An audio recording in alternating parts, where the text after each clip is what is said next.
Halo guys, kembali lagi. Selamat siang. Eh, Selamat hari Rabu sebelumnya. BTW dari pagi sampai siang mendung, terus hujan terus. Daerah kota ya, tapi nggak tahu kalau daerah Sleman atau Bantul saya kurang tahu. Tapi kalau daerah kota dari pagi tadi sudah hujan terus, siangnya mendung, terus hujan. Ini sekarang baru hujan juga. Eh, saya mau bercerita tentang sejak kapan saya suka Persebaya ya. Kenapa saya suka Persebaya? Jadi pertama kali saya lihat Persebaya itu di kompetisi tahun 2009-2010 ya. Tapi saya nonton pertama kali Persebaya itu di tahun 2010. Itu waktu masih zamannya Andik Firmansyah masih pakai nomor punggung 3. Ya. Itu zamannya Andik Firmansyah itu baru mulai keluar ya, baru mulai keluar ke liga liga liga papan atas ya, mungkin di liga profesional di Liga Indonesia ini. Terus saya tuh sampai hafal guys, sampai sekarang pun saya masih hafal nama-nama pemain Persebaya yang dari tahun 2010 sampai sekarang pun saya hafal semua. Tapi walaupun nggak semua ya, tapi beberapa, paling cuman 50% tuh masih hafal semua dari yang 2010 itu. Apalagi yang baru-baru ini ya, sama malah hafal semua itu. Terus sampai lagunya Persebaya, lagu anthemnya Persebaya, judulnya itu Song for Pride, itu saya tuh sampai hafal. Terus apa ya, kenapa saya suka Persebaya itu, yang pertama saya lihat kagum sama Persebaya itu karena boneknya ya. Bonek dulu itu waktu 2010 itu masih berkandang di Stadion Gelora 10 November. Itu kalau orang Surabaya sebut itu di Stadion Tambak Sari ya. Kenapa di Tambak Sari? Jadi stadionnya itu di daerah Tambak Sari. Jadi orang Surabaya lebih kenal dengan nama Stadion Tambak Sari. Tapi kalau orang luar Surabaya atau yang suka nonton Persebaya di TV itu lebih tahunya Stadion Gelora 10 November. Dan stadionnya pun itu lebih kecil guys daripada stadion yang sekarang ya. Kalau yang sekarang tuh Stadion Gelora Bung Tomo Surabaya. Kalau saya pernah ke sana, ke Gelora Bung Tomonya itu saya pernah ke sana, tapi kalau ke 10 November saya belum pernah. Kalau yang Gelora Bung Tomo itu gede banget. Kalau yang Gelora 10 November itu lebih kecil. Cuman satu tingkat gitulah, istilahnya satu tingkat aja, satu lingkaran gitu. Tapi kalau Gelora Bung Tomo itu sampai dua tingkat atas bawah gitu. Tapi kalau Gelora 10 November cuma satu aja. Itu kenapa pindah ya, kenapa Persebaya pindah home base itu, satu karena yang Gelora 10 November itu udah nggak muat buat menampung semua bonek seluruh Surabaya itu. Walaupun, dan juga di luar Surabaya, mungkin yang dari luar Surabaya juga datang nonton itu. Yang Gelora 10 November itu mungkin udah nggak muat buat nampung semua bonek ya. Jadi setelah itu bonek bangun stadion baru lagi, dan akhirnya Persebaya pindah home base ke daerah ke Stadion Gelora Bung Tomo itu. Dan Stadion Gelora Bung Tomo itu jauh dari kota Surabaya guys. Ini saya kasih tahu, saya udah pernah ke sana. Jadi dari kota Surabaya itu harus keluar tol, lewat tol. Pokoknya tuh sekitar berapa ya, kalau 30 menit itu lebih guys, mungkin hampir kurang lebih 1 jam ya, dari kota Surabaya mau ke Gelora Bung Tomo itu. Jauh guys, lumayan jauh, soalnya itu stadionnya itu di perbatasan antara Surabaya sama Gresik, pas di pinggiran Surabaya pokoknya. jauh banget. Nah, pertama kali saya ke sana itu apa ya, ya kagum lah. Soalnya yang nonton Persebaya itu campur guys, dari mulai anak muda ya, anak muda itu udah jelas suka sepak bola ya, anak muda. Tapi dan ada juga ibu-ibu juga ada, bapak-bapak juga ada, pasangan suami istri yang bawa anak yang masih kecil pun juga ada. Pokoknya tuh semua ada di sana, semua elemen masyarakat itu ada di sana, semua masyarakat Surabaya itu ada semua di sana, nonton semua. Kayak Persebaya itu semuanya itu nonton. Dan disitulah saya mulai kagum dengan Persebaya, yang dari mulai tahun 2010 itu sampai sekarang tuh ya kagumnya itu. Dan apa ya, supporternya tuh kompak semua guys, satu stadion tuh kompak semua, nggak ada yang apa ya, nggak ada yang apa nyanyian rasis pun sekarang juga udah nggak ada ya, nyanyian rasis. Ya itu sudah nggak ada ya. Dan tidak ada apa aksi-aksi lemparan ke dalam stadion itu sekarang juga sudah nggak ada ya. Di Stadion Gelora Bung Tomo yang pernah saya lihat itu sekarang sudah nggak ada. Jadi bisa buat contoh hal yang baik ya, buat tontonan masyarakat Indonesia yang kalau mau nonton bola itu tidak harus apa ya, mengeluarkan aksi yang negatif. Jadi harus menikmati tontonan sepak bola sebagaimana seharusnya ya. Sepak bola itu emang dasarnya itu sebuah hiburan. Jadi kita nonton itu juga buat hiburan. Jadi nggak perlu berbuat yang aneh-aneh, nggak perlu berbuat yang merugikan orang lain, dan ya seperti itulah. Terus apa ya? Yel-yelnya bonek, ya saya baru ingat. Yel-yelnya bonek dari dulu sampai sekarang itu, dia itu anti mainstream. Contohnya ya, dulu pertama kali saya lihat sepak bola itu di TV itu 2010. Setiap saya nonton klub manapun pasti nyanyiannya itu sama, cuma diganti nada atau cuma diganti nama klubnya. Misal nadanya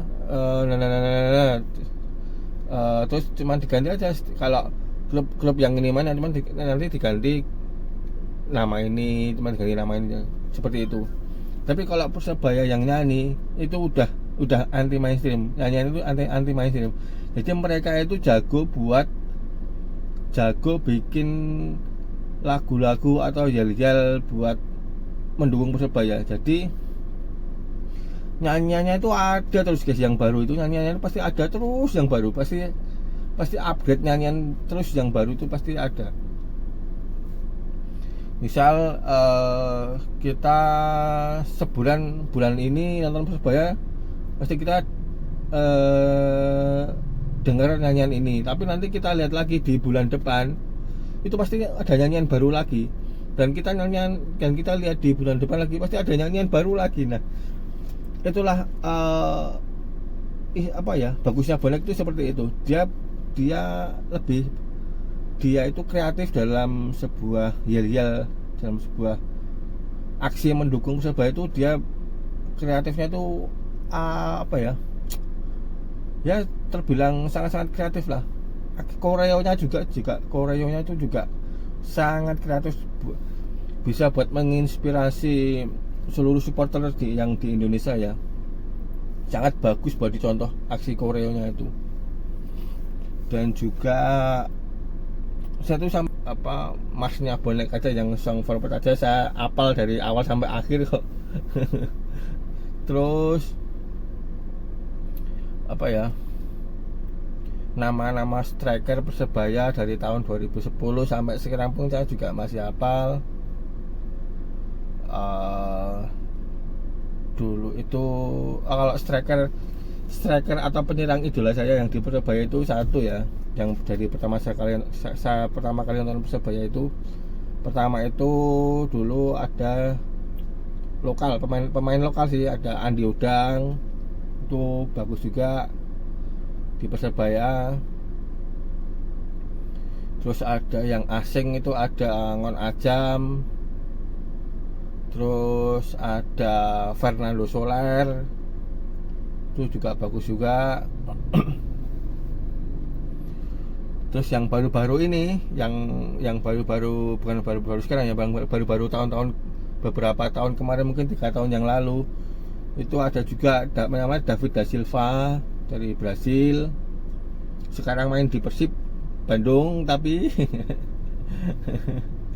David da Silva itu sangat dicintai bonek sama seluruh masyarakat Surabaya ya. Soalnya mainnya itu bagus. Sprint tuh dia speed itu ada, finishing juga bagus. Jadi cocok dengan skema Persebaya ya, yang modelnya serangan balik atau counter attack itu ya. Dia speed ada, finishingnya juga bagus. Terus setelah David da Silva ada Amido Balde, dia finishingnya bagus, speednya juga ada, tapi kurang begitu ini ya. Kalau finishing dia bagus, soalnya dia pernah main di Eropa juga, tapi ya mungkin kurang memenuhi kriteria dari skema permainan, jadi dia cuman setengah musim terus pindah ke PSM Makassar. Terus habis Balde David da Silva balik lagi dari Liga Hongkong kalau nggak salah ya, Liga Hongkong, terus balik lagi ke Surabaya, dan bonek pun juga senangnya minta ampun. Terus habis David da Silva ada baru lagi namanya Josh Wilson, orang Brasil juga. Terus ya, Josh Wilson ini menurut saya bagus ya guys, nggak jelek sih, dia bagus juga buat finishing. Cuman dia kalau speed kurang, kalau modal speed dia kurang, tapi kalau buat finishing atau umpan dia sangat akurasinya sangat bagus sekali. Tapi ya itulah, mungkin juga kurang memenuhi kriteria dari skema permainan, karena speednya juga mungkin kurang ya, jadi dia setengah musim aja, terus pindah ke Lamongan. Terus habis Wilson ada siapa yang dari Belanda itu, pemain asing dari Belanda, saya lupa ya, soalnya jarang dimainkan. Soalnya barengan dia itu yang asing itu dia, terus yang lokal itu Samsul Arif. Nah, malah bagusan yang Samsul Arif ini, jadi yang sering dipasang itu yang Samsul Arif ini. Yang dari Belanda itu malah jarang dimainkan, jadi saya agak lupa namanya. Tapi pas itu Samsul Arif lebih mendominasi ya, lebih mendominasi performanya. Dan terus ada barangannya itu juga ada yang dari Jepang, Marukawa, sama yang dari Brasil itu Bruno Moreira. Itu dua main itu sangat bagus sekali buat sektor sayap, buat ngobrak-abrik dari sebelah kanan kiri tuh. Saya kira itu sulit dijaga kalau menurut saya, kalau saya lihat ya. Terus habis itu kan kompetisi libur. Terus ya baru mulai sekarang lagi. Yang sekarang yang baru direkrut kemarin juga namanya juga dari Brasil, namanya Juninho itu juga menurut saya nggak jelek amat, dia bagus juga. Finishing speed dia ada, finishing dia juga bagus, nggak jelek amat mungkin, tapi mungkin kurang mungkin kurang memenuhi di mata pelatih, dia kurang memenuhi syarat-syarat tertentu. Ya udah, akhirnya diganti sama yang baru lagi sekarang dari Brasil juga, namanya Paulo Victor. Saya lihat dia beberapa kali akhir-akhir ini dia bagus juga dari segi teknik, speed, akurasi tendangan, powernya juga itu udah kelas apa ya, udah kelas Eropa banget ya. Dan itulah Persebaya itu bagusnya di situ guys, dia jago belanja pemain asing ya. Jadi kalau milih pemain asing tuh nggak pernah jelek, pasti bagus. Tapi ada yang bagusnya itu beda-beda, ada yang bagus banget, ada yang bagus biasa gitu. Tapi kalau jelek tuh nggak pernah Persebaya beli pemain jelek atau gagal tuh nggak pernah Persebaya itu. Ya bagusnya Persebaya di situ kalau menurut saya ya. Dia itu juga jarang membeli pemain misal dari sesama kontestan Liga 1 dia bermain, terus Persebaya beli dari kontestan Liga 1 itu jarang. Ya pernah ada tapi jarang. Persebaya itu lebih sering cari pemain yang dari luar dibawa ke Indonesia, bukan yang udah di Indonesia terus dibawa ke Surabaya, itu jarang sekali. Itulah bagusnya Persebaya itu di situ. Dan kalau nonton aksi bonek ya kurang lebih ya seperti ini, kita lihat ya.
Seperti itu tuh kalau beraksi di stadion ya, kompak semuanya, satu stadion itu kompak semuanya, kreatif semuanya. Patut buat dicontoh, patut buat jadi panutan untuk supporter Indonesia buat lebih kreatif lagi.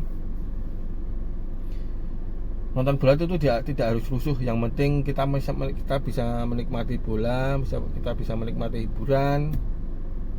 Sejatinya sepak bola itu adalah hiburan. Terus, dan kalau yang video di waktu masih di Gelora 10 November saya nggak punya guys. Padahal itu ciri khas bonek tuh, pas menurut saya tuh apa ya, kentalnya bonek tuh kelihatan dari stadion Gelora 10 November itu sangat kelihatan boneknya di situ tuh, apa aksinya, atmosfernya tuh kelihatan boneknya di situ, di pas waktu di Gelora 10 November.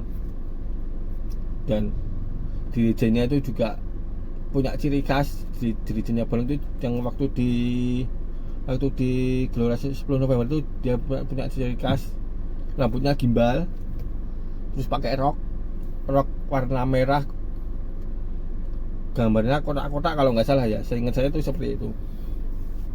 itu namanya Cak Hamim Gimbal setahu saya. Kalau salah ya mohon maaf, mohon dikoreksi. Setahu saya namanya itu. Dan sekarang pun dia masih ada juga, sering ya masih nonton Surabaya, masih mendukung Persebaya. Dan ada juga sekarang di sini itu namanya Cak Tesi. Itu sangat apa ya, sangat bagus buat panutan. Dia bisa mengkoordinir sekian ribu banyak bonek buat nyanyi bersama. Itu salah satu orang yang sangat luar biasa menurut saya ya. Saya salut lah sama mereka itu, sangat dirijen bonek itu saya sangat salut, bisa bikin satu stadion itu kompak nyanyi bersama. Itu saya sangat salut sekali. Oke guys, mungkin kurang lebih seperti itu ya. Next nanti kalau ada jadwal Persebaya saya nonton lagi. Dan mudah-mudahan di akhir-akhir sisa pertandingan Liga tahun ini dia bisa menang terus dan peringkatnya juga naik terus, mendapatkan hasil yang bagus. Ya kita doakan saja yang terbaik buat Persebaya Surabaya. Oke, selamat siang, sampai ketemu besok lagi.